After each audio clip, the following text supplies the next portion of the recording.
Летен лагер. Разказ от книгата на Венета Терзиева от Кашина Милдек. Ани беше най-добрата й приятелка, а нейните родители бяха от така наречения елит на селото. Майка й беше счетоводител в АПК-то, а баща й учител по математика в училището. Всеки ден учеха заедно уроците си в нейния дом. Къщата им беше нова и просторна, една от най-големите в махалата.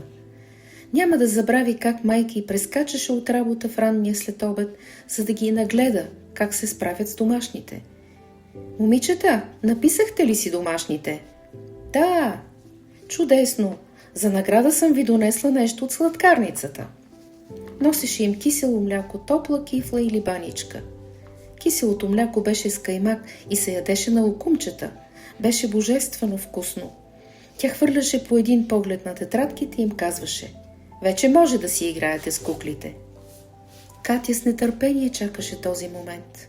Тя нямаше играчки, защото родителите й бяха бедни и не можеха да й купят. Играеха с куклите на Ани, докато се стъмни. Двете много се разбираха и не усещаха как летеше времето.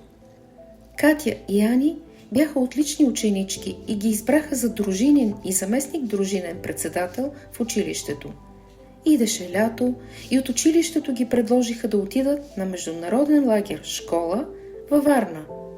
Но майката на Катя не искаше да я пусне, защото нямаше кой да й помага за отглеждането на тютюна. Това е много тежка работа, с която се ангажираше цялото семейство. Процесът започваше от ранна пролет, когато беше разсаждането му. Най-интензивно беше през лятото, когато тютюнът беше пораснал и озрял и имаше нужда да се прибира от нивата на време. Катя и брати ставаха всяка сутрин в 4 часа, отиваха на нивата и беряха тютюн заедно с майка им. След това вкъщи го нижеха лист по лист на метални игли, разнизваха го на конопени низи и го закачваха да се суши на дървени скелета, покрити с найлон, за да го предпазва от дъжд. И така цяло лято. Нямаше време за почивка, лагери, море и така нататък. Един ден при вечер, докато Катя и майка и Петра прибираха кокошките в курника, изненадващо дойде бащата на Ани. „Добър вечер, Петра.“ „Добър вечер, другарю Граматиков. Идвам да поговорим за вашата Катя.“ Петра погледна изкъсо дъщеря си. „Ма какво? Нещо лошо ли е направила?“ Не, Катето е добро дете. Искам да ви помоля да я пуснете на летния лагер.“ „Ама как така? На мене кой ще ми помага за тютюна?“ „Ами имате и други деца, а и мъжът ви е тук.“ „Защо точно Катя? Няма ли кой друг да иде на този лагер?“ „Напротив, има, но ръководството я избра заради отличния успех и активното й участие в мероприятията на училището.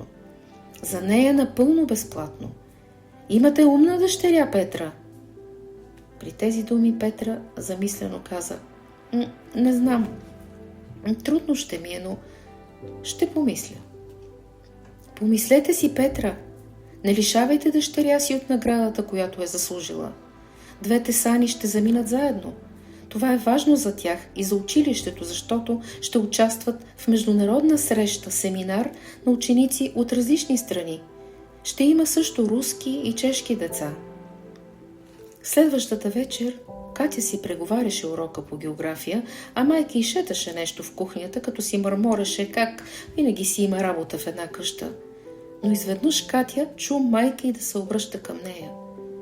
„Ще отидеш на лагера, ние някак си ще се оправим тук.“ Катя я погледна невярващо. Главата й изригна вулкан от чувства, сълзи на радост замъглиха очите й. „Но как? Кой ще й помага? Лагера ще бъде с децата.“ Това беше мечтата й.